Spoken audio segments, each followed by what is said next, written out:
Can you hear me, Harry? I can hear you well. How about me? I can hear you and I can see you perfectly. How are you? I'm very good, thank you. How are you? Everything is good. Better when we have Aram Karam music in the ears. It's always better. It's always a, Awesome. Glad to hear it. it's always a good day. And first of all, let's talk about the spring tour you guys are doing in Europe. You're playing Portugal, April 25th. Um, what can we expect from the live show? I mean, set list wise, which is more important, I guess, for the fans.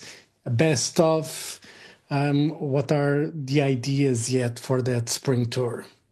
Well, whenever we go out to play, the fans tell us still that the first album, second album are their favorites. So we don't want to disappoint anybody. So we do a lot of stuff off the first and second record. And we're planning on doing four songs from the new record. Um, Three of them will be singles, and one of them is a song called "Gotta Keep Your Head Up" that Darren sings. So, yeah, I mean, we're gonna do 90 minutes of basically a lot of stuff from the first two records, a few things from some other records in between, and then about four songs off the new record as well. Is it difficult for an artist when you have an album like Mood Swings, which is a staple for, hard rock? For me at least, it's the album that got me into Arms Carum. It's always the go-to record when I need to, feel good, get in a better mood. I always go to I always go to Mood Swings. Is it, for an artist like you in a band, every time you put an album, when you have people saying, "Oh, it's not as good as Mood Swings" or the first Yeah, record, how yeah. does it feel for you as an artist? Well, you know what? I mean, in the beginning, it did bother us because we were always like, what are we supposed to do here? Like, I mean, we made that record. Of course, we're proud of it. At the time, we loved it. And then, you keep making records and you keep touring and you keep hearing the same thing from fans. But, being older now and just so much time has gone by that I don't really relate to the person that made that record, so I just kind of go, I feel so fortunate that we did something that somebody likes, Yeah. and I mean, I think that's really where we've come to that understanding, I think, between our fans, especially the ones that were there at the beginning. And I understand because look, if I buy a record from a band that I love and they do something completely different and it has nothing to do with why I love them, I understand how that can be a disappointment.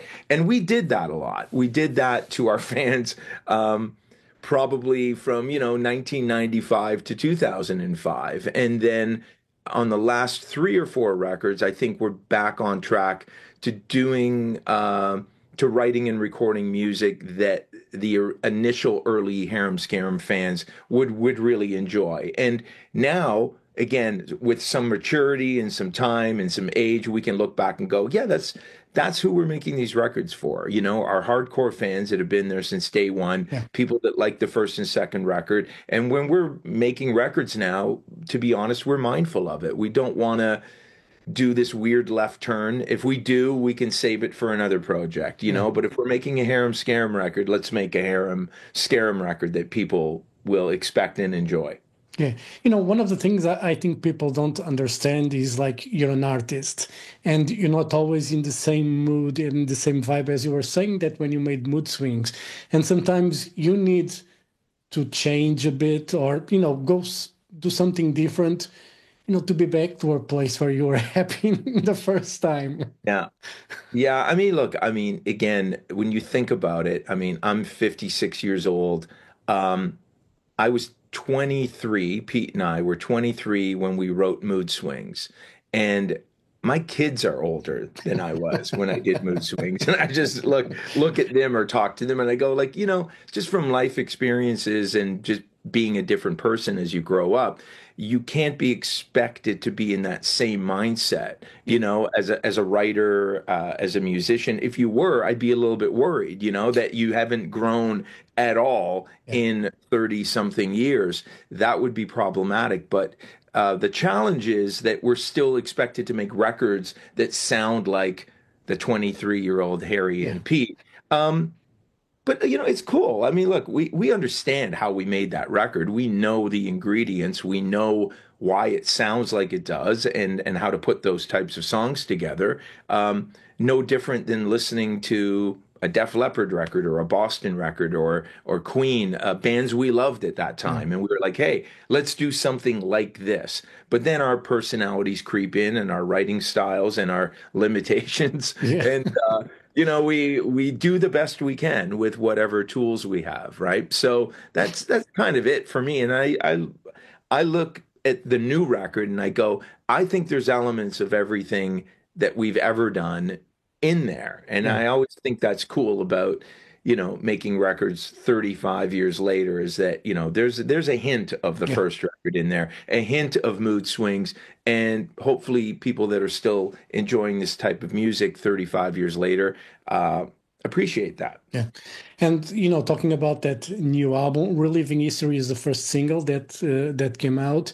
You think it's the right song, the right track to present the fans what the upcoming record is going to be all about? Well, you know what? Yes and no. Yes, in the sense that it's just right down the middle, very safe. There's no surprises.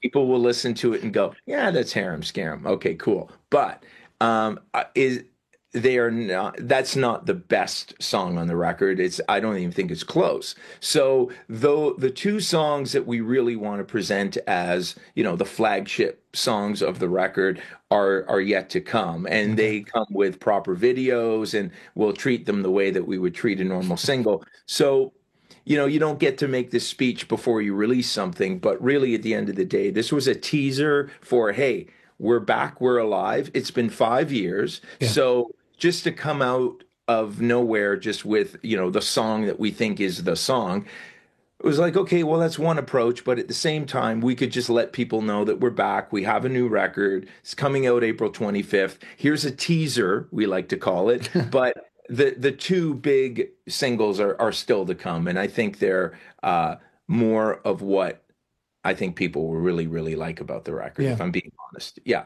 And we are in an era where, back in when Mood Swings came out, people would buy records. In this day and age, the hardcore fans will still buy it, but a new generation of fans streams. Is it still worth it to make, to go into a studio, be there for a month, 2 months, 3 months to write a full record when probably, a bulk of the people would only listen to one or two songs of it? Yeah, I mean, good point. I think there's different levels of fans, and the music industry has definitely shifted more towards streaming, even live shows. I mean, there's a reason why tickets for big artists are, $400, $500, even $1,500, Yeah. because they know you can't sell the same amount of records that you used to when you release a record. But I think the streaming revenue for a lot of those artists is huge Yeah. because they're getting billions of streams. So when you look at a band like Harem Scarum or something like that, we don't have that big a following. Obviously, the style of music that we do is not, on the radio or, current pop music. So yeah, I mean, it becomes a labor of love, like there's no real reason for any of us to do this at this Yeah. level other than we want to and we love it, and it's what we spent our whole lives learning how to do, and it just feels silly to stop. Yeah. um, but I see why a lot of people do, because if you're trying to make a living in the music business, it's really, really challenging because of, you don't get the initial sales, Yeah. and then the major labels want nothing to do with anything that isn't just potentially going to be a giant hit and get them a billion streams and sell some records. So, yeah, it's very challenging. But yeah, we spent probably 6 months, from starting to write to record to the end, because these productions aren't just like, let's just slam together a few Yeah. ideas and, hit a button and everything just comes together, which is a lot of modern production. And a lot of those sounds, a lot of those, beats and everything like that, they're pre-made, and you Yeah. just put some vocal melodies on top or a rap on top, and you're 90% there. But for us, using real instruments and real people playing it, it's a real big deal to make these productions. And that's why I think that's why you don't see a lot of new rock bands. It's almost impossible to create a modern rock Yeah. production without a lot of money and Yeah. time and effort, and that just doesn't work properly. Yeah. and to be one of the things, I talk a lot with bands, and I was talking with Honeymoon Suite, just a couple of days ago, because they're playing in Lisbon just the day before you guys play. And one of the things bands like them and you and most those bands that came from the 70s, 80s, they were on the road a lot. They own their skills by playing in front of a live crowd, no matter how large or small it was. They had to learn how to play. They had to learn how to sing together, do everything together. And Yeah. in this day and age, I don't think a new generation understands the work you have to put into to become good and successful. They're always looking for a TikTok to go viral and hope, Yeah. that will take them somewhere. But that's not 99% of the success in the music. At least for me, I'm old school anyway. So, No, you're right. I mean, look, you look at some of the biggest touring bands over the last 20, 30, 40 years, and they're classic rock bands or big bands from, like you said, the 70s, 80s. There are very few breakthrough artists that just came out of nowhere and all of a sudden became superstars, Like, that pop thing that Taylor Swift does or Dua Lipa, there aren't that many of them, compared to the classic rock bands. yeah, That kept going when, the Eagles, Rolling Stones, Aerosmith, whatever, those bands had a 40-year career of what you said, touring, building a fan base, and just continuing to make records and tour. So it's just very different. That's all I can say. But, I literally know an artist that wrote a 30-second clip on TikTok and got signed and got a record deal. Did not even have one finished song. And then he had to scramble not only to finish that one song, but then do a whole record. But his TikTok thing blew up and was so big that a record company gave him millions of dollars to sign a record deal. He'd literally never played a show in his life and never written and completed even one song. So say what you want. He might be extremely talented, yeah, but wow, is that ever different from how you had to do it 20, 30 years ago? yeah. And I don't really have an opinion on it other than this is the way you had to do it then, and this is the way you can do it now. But you're going to get a very different artist in the future when it's all about, style and not substance, Yeah. and it's not based on really learning an instrument great. But if I'm being fair, you can hop on YouTube and watch a 10-year-old kid play better than any, 40, 50, 60-year-old musician that's been doing this for 100 years. And you just go, so maybe it's not about that, because there are a lot of really talented human Yeah. beings out there that can play amazingly. Yeah. But you need to be able to write, record, sing, tour, have a product, put it out to the world, and then the world gets to decide whether they like it or not, or they want to, consume it or continue to consume it beyond 6 months or a year. So, building careers is very difficult in a world of TikTok, let's just say. Yeah. And, for me, I have nephews, young kids, and, they want to be YouTubers, Yeah, influencers. And I just ask them why. And it's that instant gratification that they get from yeah, watching stuff on social media. And, but that leads to a lot of problems in the sense that you see that those, when they start like a boy band, whatever kids do, and they don't succeed, or they do a record and then all of a sudden no one cares about them, how depressed and how down they get with life. And I mean, come on, it's Yeah. it's annoying knowing that you need to work, to get somewhere. Yeah, like you have to enjoy the work or yeah, there's no way I think of sustaining a career if you don't love doing the work. And I think that's true of any job. Like how if I have to motivate you again to practice or learn or want to do something, then it's not going to work the Yeah, minute I leave, you know? So if I'm working with an artist and I see that I constantly have to push them or I care more about the songs in the record more than they do, and it happens a lot when I'm producing other people's records. I literally know their songs better than they do, which I just go, that's not going to work, you know? But then you get in a room with artists that are just so driven and amazing. And sometimes they're not the most talented people. So yeah, it is a weird thing, you know.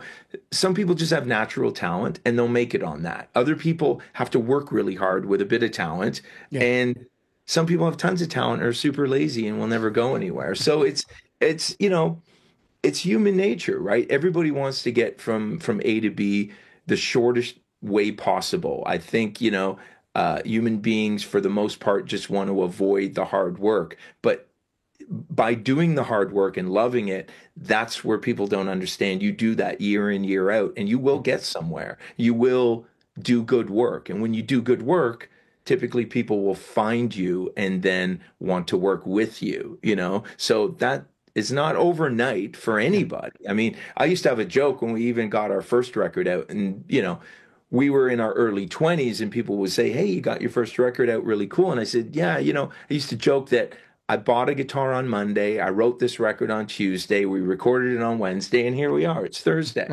Like that was how hard this was. It was that easy, just 4 days of work, and here we are making a record.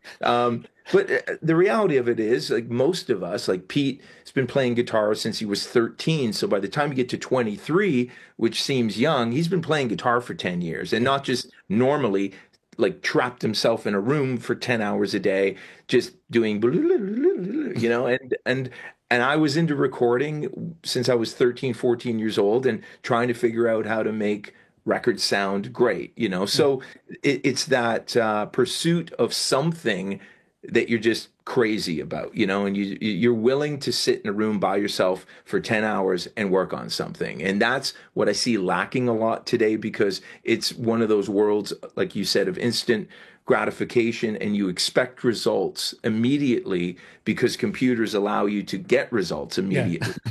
But the work doesn't come like that. The Yeah. knowledge doesn't come that quickly. Results may, but you don't know even how it happened yourself. So if you don't really have a strong understanding of how this works, how to write a song, how to produce, and how to make a record, yeah, there's no short way to learn that. You just got to Yeah. do it. And so, yeah, And when you put the first record out, you know, I I know a lot of, people and musicians, and I remember vividly when they put the first demo out, they thought they made it. It was, you know, I made a demo, I record something, but they forget the rest. yeah. How was in your case when you put the first record out?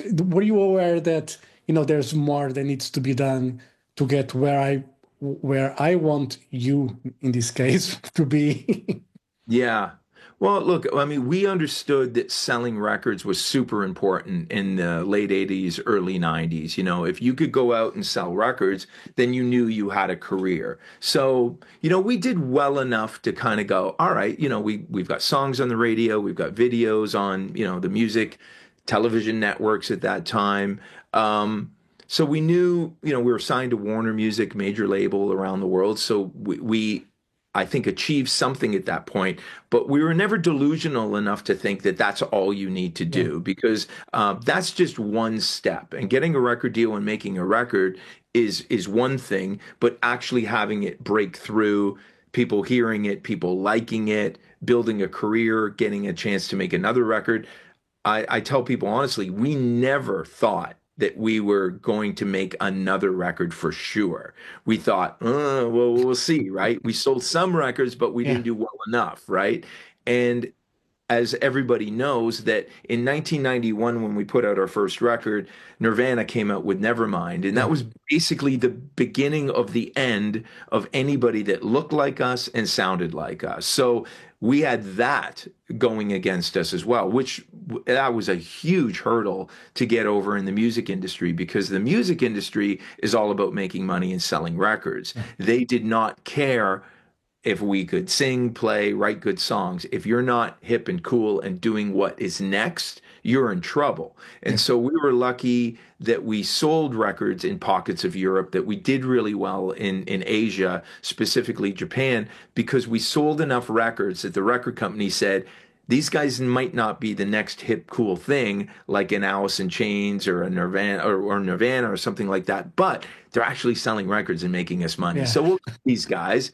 So it was a weird time for us. I mean, it was really um, it wasn't good. I mean, because we knew that nobody wanted to play our songs in the Yeah. radio. After Mood Swings was, we were lucky again because No Justice kind of was on the fence. It was like, what are these guys? They're not Poison, they're Yeah. not Def Leppard, but they're also not Alice in Chains. So we had a history, and when you have a name and people go, oh no, that's that hair band, that's a bit of a problem. Yeah. So we lived through all of that stuff, but slowly over the years we were building up a very loyal following, and Yeah. so that's really followed us around for, like, over 35 years. So on one hand we felt really unlucky, but on the other hand we're super lucky because we Yeah. never got dropped. We got to keep making records. We got to keep doing this for a living, Yeah. like, it's incredible. We've never had real jobs. So here Yeah. we are, right? Yeah. Yeah, but you have a real job in a way, being a producer and having the Yeah. studio, to work in. And speaking of that, have you ever got a new artist that was there to record, and she or he realized the amount of work he actually had to put in, or that he thought it was just put the, whatever thing, auto tune thing, and I'll sound Yeah. great. You Yeah. ever have any of those cases going into your studio to record and telling, just put auto tune and I'll sound great? Oh, absolutely. I mean, especially, I remember working in Nashville with a young female songwriter, and she was signed to Universal at the time, and I was about to put out a record. We co-wrote a song together, and she was putting down the vocal. She sang it a couple times, and I just kept asking her, "Can you sing it again? Can you sing that part again? Can we fix this? Can we do that?" And she was just getting so like, what are you talking about? Like, I've sung it 4 times now. Like, what do you want from me? And I'm like, yeah, it's not right yet either, or it's not good, but she was great and just wasn't used to having to put in extra effort, and eventually everybody that worked with her got the same vibe. Then that got back to the record company, and they're saying, yeah, yeah, you're done. Like, we don't need people that aren't willing to go the extra mile, Yeah, And again, it's another example of, she's incredibly talented, looks amazing, and eventually the industry goes, yeah, we don't care, because you're not going to work hard. And yeah, the working hard part is just, it's crazy, right? Like, is Mick Jagger the best singer in the world? But maybe he did so much work and he just kept going. And it's all of those attributes that yeah, come together that create success. And then you have to get super lucky, yeah, as well. So that's why there's no formula that anybody can follow. That's why record companies typically can't even just throw money at something and make it work, because it's not that simple. yeah, There is this wild, weird combination of all the things that we've been discussing, and then just have to get super lucky, as far as the timing of everything coming out goes. So it's it keeps it exciting. You never know what you're doing and what could happen with it. I've worked on projects that I thought, well, whatever, we'll see what happens. And then, there's a top 10 hit that comes Yeah, out of it. I've worked on other ones where I'm like, this is incredible, and nobody cared. yeah. So, I don't know. Like, I just keep working and trying to do good work. Yeah. And does AI, there's a lot of conversation about AI in the music and in art in general. Is it something that concerns you? As a musician, as a producer, it's something that really bothers you, or you think we're not in that stage yet? Well, we're very quickly moving towards, art being able to be created via AI. And from a mastering perspective, I mean, I do have a day job in the music business, producing and working on records, but my main job for about 10, 15 years now has been mastering records. And what's happened recently, not to bore everybody on a technical side, but you can literally take any song, any recording, and dissect it. And what I mean by that is you can separate the drums, the guitars, the bass, and the vocals. So I'm now rebalancing recordings using AI technology where I can, literally take a vocal out of an old recording from 1945 or whatever. And I work with a company where we're doing reissues on old catalog where like all the way back to Frank Sinatra live recordings from 1940 with an orchestra, where you can literally take Frank Sinatra's voice and manipulate it, redo it, fix it, and do things that you could never do before. So, on one hand, I love the technology because it allows us to go in and do things that we could never do before. On the other hand, when you're strictly using it to create AI music that has no human behind it, no soul, no Yeah. nothing, uh, everybody knows what Spotify is. Apparently, there's hundreds of thousands of pieces of AI music that are uploaded to Spotify. And if anybody cares to know how Spotify works, you get paid from a pool of musicians that are up on Spotify. So when you think there's hundreds and well, there's hundreds of millions of pieces of music on Spotify.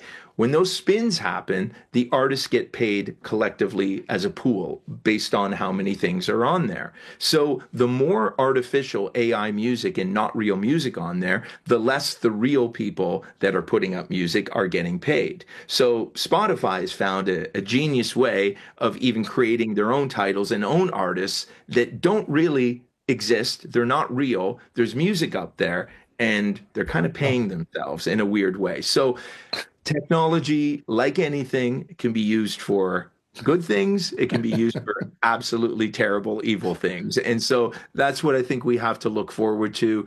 And you just want to be on the side of using it as a tool, but not for things that just are not yeah. helpful to the industry hopefully that you're trying to be in. But yeah, it's a complicated, quickly moving train that you can't stop it. Yeah. And you mentioned, mastering. Just for the sake of it, can you explain in short, if you can, what it's mastering all about for record? I mean, you get all the songs, they're done, they're mixed. What does the mastering do? Yeah, I mean, these days, I'm still doing a lot of full length records, and they're typically for legacy artists that have been around for a long time. So, a lot of singles of people just, like I said, they're putting up songs on Spotify and Apple Music, and they just want to, get their music out there. So once the song is recorded, then mixed, they send it to me and I do the final adjustments to get it up on those platforms. So if you're making a CD, I would approach it a little bit differently. If you're doing it for vinyl, I would also approach it a little bit differently. There's different volume targets for vinyl. There's different EQ parameters, which is like you can't have too much bottom end, you can't have too much top end. You just want to, hit a sweet spot as far as, the sonics of the track with regards to vinyl. Same with streaming. There's limitations to how you deliver streaming masters. So on one hand, again, technology allows any musician to have what you would call a finished master. Yeah. But if you want to be mindful of all the different formats that are out there, which is again, CD, streaming, vinyl, what have you. You want to make sure that your song is going to sound good and translate on all of those different formats. So that's basically what I do. I do the final touches and EQ, compression, and just some technical things. But when I get great mixes, I don't do much, to be Yeah. honest.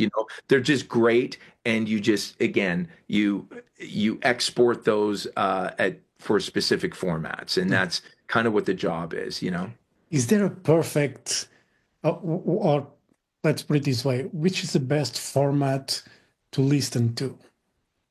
Well, I would say that the digital versions of the vinyl masters, and I'll say because the CD versions are typically really, really loud. And if anybody knows about the loudness wars or just how digital can sound really harsh sometimes and exploding, everybody tries to get their music as loud as possible because for the most part, that's a real good attention getter. If it's too quiet, it sounds lame. It just falls into the background. But, the simplest terms to say that, you can really overdo it in digital land and you can get distortion. It can just sound terrible to listen to. It makes you want to turn it down instead of turn it up. But the vinyl masters, because you can't submit vinyl masters really loud, it won't work. You have to turn it down a bit. And when you turn it down a bit and you relax the music and you leave the dynamics, that's when I think personally, it sounds the best. You want to leave some room and some dynamics, and it makes you want to turn it up instead of turn it down. So my favorite version of records that I work on are the digital versions of the vinyl masters. But you'll get the vinyl masters back sometime, the physical vinyl, and because of that playback scenario, it's not sonically the best experience because digital is amazing as far as how it reproduces the audio. So there are many sides to it, but I'm these days loving the digital vinyl version. If it makes any sense. Yeah. And last question, with the spring tour and the album coming out, I think the album comes out, what, in April, probably? End April of it? 25th. Okay. So it's the day that you play Lisbon, it's the release date of the album. Right. So what can we expect for the rest of the year for Aram Scarum? Well, we're just looking at doing some tour dates and stuff like that, ramping up for the release of the record. So by the time we're back in Toronto, it'll be June. So yeah, we didn't really plan out too much further than a half a year this time. And when we started this record, when we said we were going to do the record, it was June. So that would put us in about of a year of a window about just thinking about Harum Scarum and 90% of our day being dedicated to Harum Scarum. So we'll probably take a little bit of a break and then look at, maybe going to Japan, doing some more tour dates in the fall. Cool. Right, Ari, thank you very much for your time. All the best for Aram Scarum. I'll see you in Lisbon, April 25th. It's going to be a not to miss show, and play whatever you want. I'll be happy with it. Are you going to be there? I'll be there. I'm not. Awesome. I wasn't going to miss this for the world. It's been a long time since the last time I saw you guys. So, and after the pandemic and everything else, we don't know when it's going to be our last time. So exactly. Yeah. Let's grab every opportunity we can and enjoy live music. I love it. That's great. Well, definitely come by and say hello, and we will see you in person. All right, Harry, thank you very much. Have a great day, and I'll see you in Lisbon. All right, thank you. All right, see you in Lisbon. Bye. Bye.